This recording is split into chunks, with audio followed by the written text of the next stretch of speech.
This man is Seth Mayhem Mitchell.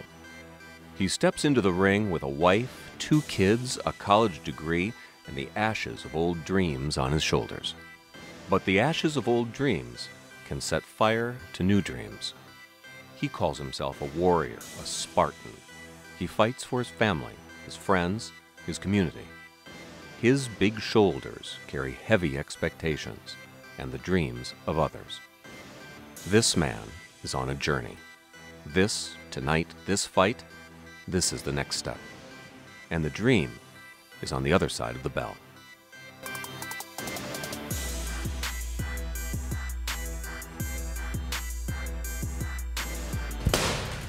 One, two, 1, 2. 1, 2, 1, 2.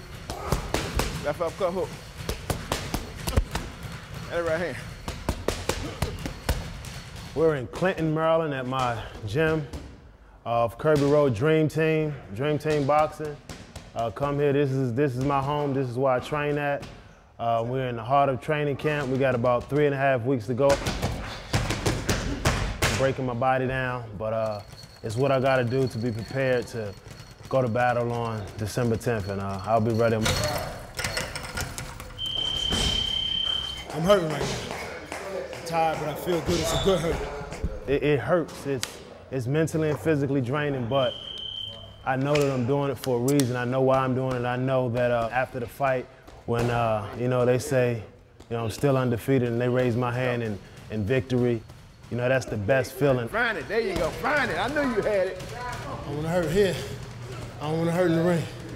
Right now, it's straight training. It's just eat, sleep, run, train. Eat, sleep, run, train. It's the same thing over and over again. So I'm not having fun right now. But I see my children when I'm training. I see my wife, because that's who I'm fighting for.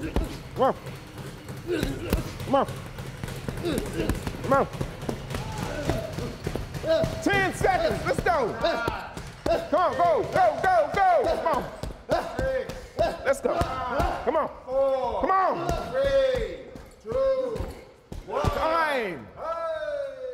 Thing that I have been most impressed with Seth, I think it really goes beyond the ring. It's that he is truly a man of true grit and integrity, and I've been very impressed with him as a family man. The moment that he crosses those white lines or gets into the ring, he can become the most focused, violent, vicious, competitive person you'll ever want to meet.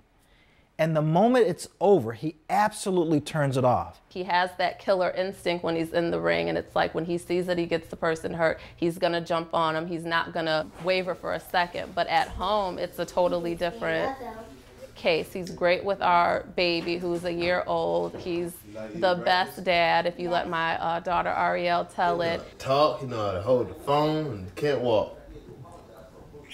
You ought to see him around his kids and his wife, and to see him around his mom. Those are the things that make you want to celebrate and be a part of who he is. He talked about having a family and how many children he wanted from probably the first time I ever met him.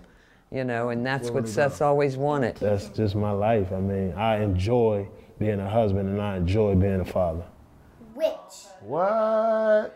Good job. Everything that I do is not about me. It's about my family, my inner circle. So when I'm home playing with Ariel, playing with Austin, and that I know that's why I'm doing what I'm doing. And then when I'm in the ring and I'm like, you're trying to stop me from providing for them. Nah, not saying that I can't, but you're gonna have a tough night ahead of you. Gotta get this on camera. Washing dishes, cleaning up the house, feeding the baby, putting her to sleep, and getting splinters out. Renaissance man. I do everything. I do everything. Definitely not always easy, especially my early childhood. I witnessed a lot of stuff that a second or third grader, shouldn't have witnessed. Seth really wasn't given a lot of opportunity in the beginning of his life, and he's made the very best of it. This is the infamous Tower Road. This is where I grew up at. At one point in time, there was 11 of us living in a 3-bedroom one bathroom house. My mom and you know, my aunt and her two children. We all grew up here. It was a lot of love, but it was cramped at times. Tower Road, where he was raised, it's not the Taj Mahal, and that's no slam on Tower Road. They're very honest, hard-working people that live on Tower Road. Seth did not grow up with a silver spoon in his mouth by no stretch of the imagination. It was rather tough for his mom to raise, you know, his brothers and sisters. He didn't have a real relationship growing up with his own dad. It was like 8th or 9th grade was the first time I saw him, and I've only saw him twice, and I think I spoke to him five times since then, so, you know, didn't really have a relationship with my father. We separated, and I took the children, okay, and we came to Maryland. Now, I never stopped him from coming to see them, but he didn't, so we leave it at that. I think probably the absence of his father makes him want to be that much of a better father to his children. He wasn't around, so, you know, I didn't really, you know, learn anything from him.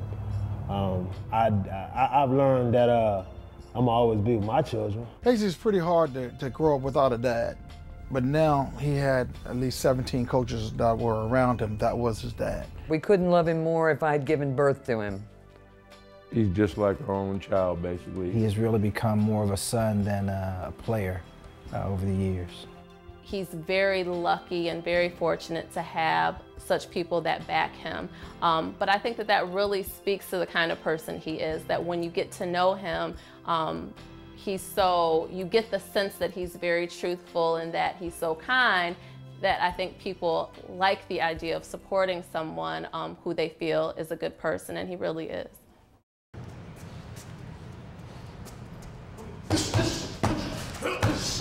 He is what I consider to be a complete athlete and competitor. I think Seth thought he would be an outstanding basketball player.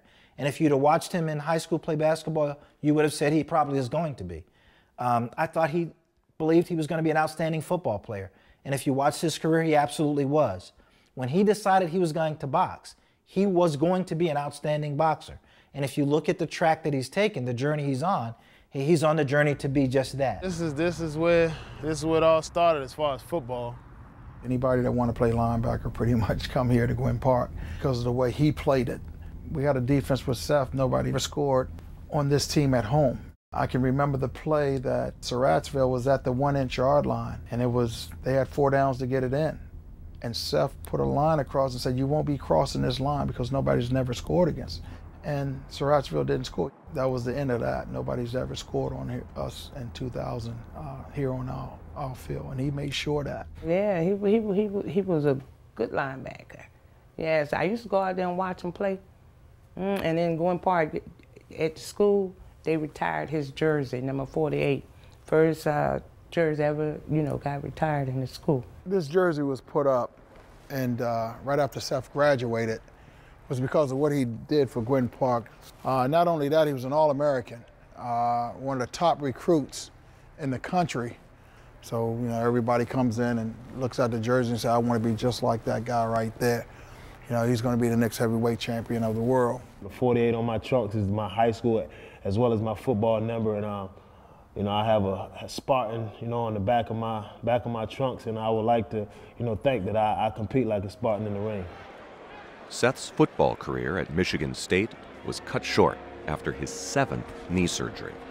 Ever since I was a sophomore in high school, I envisioned myself with shoulder pads, helmets, and cleats on. I envisioned myself playing collegiate level football and then, going on and being a standout linebacker in the NFL. I can remember talking to NFL agents and NFL teams who all thought Seth was going to absolutely be drafted, probably a first-round draft pick. So coming to the realization that that wasn't going to happen, the knee wasn't going to let him pursue that, was tough. I very vividly recall a lot of tears being shed over the situation. It was a tough decision, but I think it was one that was sort of made for him, that he knew he could not play at the level that he wanted to. I can remember you know, going to practice and sitting in the locker room, putting on my pads before I had to go out to practice and saying to myself, I can't keep doing this. It's not fun to me anymore. Like I was dreading to practice, dreading to train, and that's something that I love to do. Tight end in motion, it's Jensen. Rolling right is Chandler. And he's hit, and the ball's loose. The ball is loose. Seth Mitchell picks it up. He's got it at the 30-yard line. He is dragged down by Iowa at the Iowa 26-yard line. My time at Michigan State was the best 5 years of my life. A part of me is still there. I met my wife there, you know. I just have a lot of memories, you know, from Michigan State, and you know, I'm a Spartan, and I'm proud to say that I'm a Spartan. You know, it just feels good.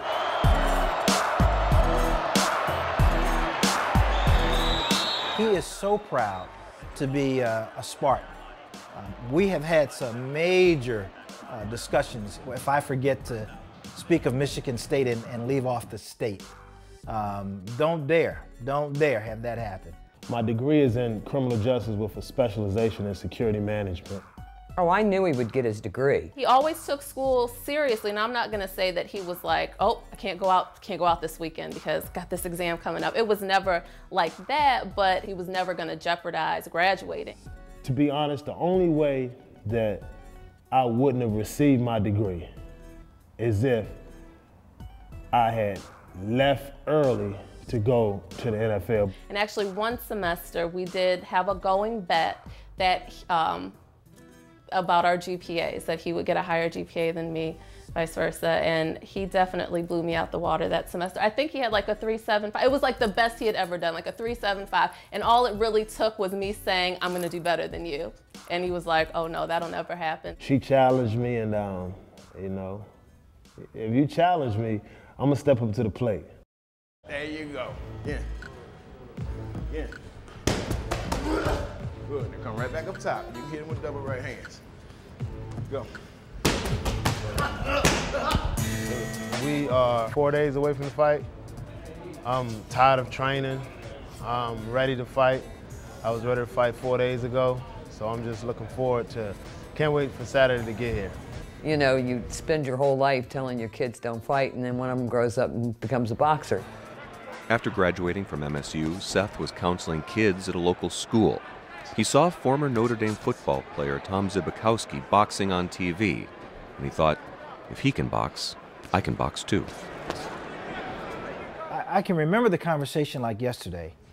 He was pretty matter of fact. I think I can do boxing. He told me, he said, I'm going into boxing. And I thought at that time, well, he's either trying to drive me out of my mind or he's just going into boxing. It's one of the two, you know. I happened to have boxed a little growing up. I knew his current manager, Sharif Salim, as a kid. He was my mentor as a kid, actually. I had been in the game for several years, but decided to take a hiatus that actually expanded to 5 years. But Mr. Banks said that I have a youngster you have to meet. He introduced me to Seth, and I kind of like he had me at hello. I saw the ingredients in Seth to be a person that I could enter back into the game with. Sharif Salim took Seth to the Dream Team boxing gym and introduced him to Andre Hunter. 2007, he came up to the gym with his manager, Sharif Salim, and they were looking for a trainer. But I really didn't want to waste my time with somebody who was playing around, but I saw this, you know, youngster wasn't playing around. Worked with him a couple of days, 1 week. I said, this guy can punch, man. He made me retire my body bags. Oh, boy. Steam off, man. Take some steam off. I've hit game-winning shots. I've broken collarbones. I've had stopped people on 4th and 1. I've knocked helmets off, as well as intercepted a pass and ran it back for a touchdown. It's nothing like, you know, just hitting somebody. Of course, in the ring, hitting somebody and you know, just knocking them out. I haven't had a feeling like that. It feels good. That may sound wrong, but it feels good. The power to knock a guy out in one shot. You know, the fight, you could be losing the whole fight, and then this one shot just changes everything. People like to see big heavyweights because of the thunder. We feel that this Saturday night, we will be seeing the future of the heavyweight division. So without any further ado, I would like to introduce to you Seth Mayhem Mitchell. I respect my opponent a lot, but come December 10th, when the bell ring, I'm pretty sure he won't respect me, and I won't respect him either. It's gonna be a great night. I wanna say hi to my mom. This is her first time coming to an event. I love you very much. I'm just excited about December 10th. This is the platform that I wanna be on, and I plan on taking full advantage of it come Saturday night. Thank you. Okay, let's get that shot, please, right here. This is definitely by far the most press that I've had to do as far in my career. It's vital that you have that people know who you are. You have a fan base. You want people to want to see you fight. You just got to stay focused, maintain, keep training hard, stay mentally and physically focused, and I'm definitely on top of my game in that aspect. I'll be the first to tell you he'll be the one that will make it because of his humbleness and also his work ethic. I don't see Seth as being cocky, but confident. I believe that I'm blessed with the gifts and the talent and the work ethic and all the adjectives and the intangibles. But to be cocky, to be big-headed, to be a braggart, that's just not me. It's not my style. It sounds like I'm contradicting myself because I say that anybody can be beaten, that I'm not invincible, which I truly believe that, but when I step in the ring, I don't think I'm gonna lose. I don't think my opponent has a chance to beat me. This is the official weigh-in brought to you by legendary promoter and fighter Oscar De La Hoya. And from Brandywine, Maryland, Seth Mayhem Mitchell.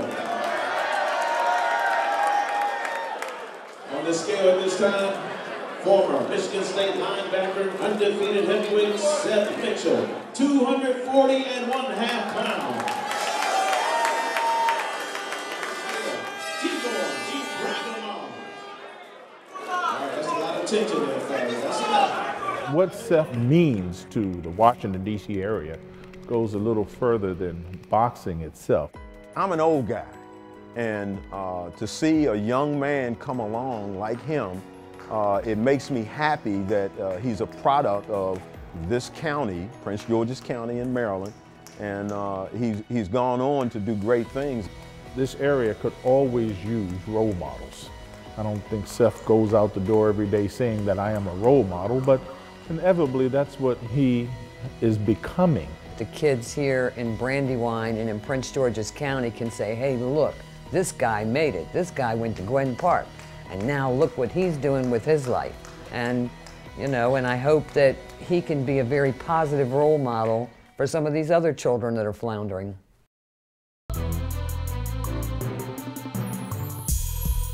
You're in great condition. You've been instructed very well. We have the whole blueprint in front of us. Now go out and do what you do and have a little fun. You fight every minute, every second of that round. If it's the last minute, last second of the round. And do it with honor and do it with dignity. I would probably say something to try to get them a little hyped up too. I'm not sitting there quiet now. So, come on, baby. Yeah. Go to the body. Uppercut. Yeah, I want my baby to win.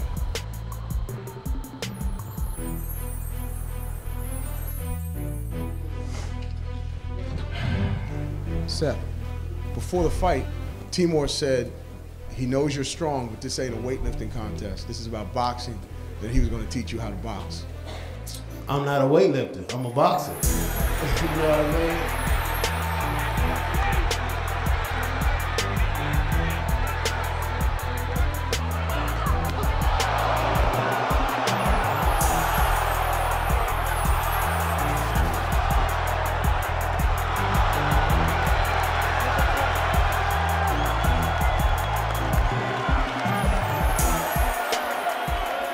I think I had a little scratch on my face right here, but I still could have done that photo shoot. I didn't think it was gonna happen that early, but I expected that he could knock him out. And I was glad I got him out of there. I tell everybody I don't get paid by the round, so it was a good night for Seth Mitchell.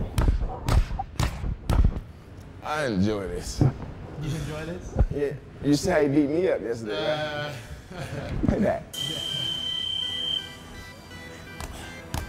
I see the future for this young man who's not yet 30, extremely bright and extremely needed in the community. With everything that's going on in my life right now, you know, I have a great family life, 2 beautiful, beautiful children, and boxing is how I provide for my family, and the future is bright. We hope to be a top contender in 2012.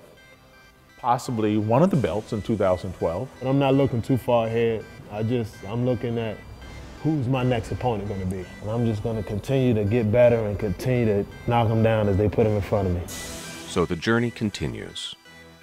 Through the cold mist of morning, this man runs with the warmth of fires banked deep inside.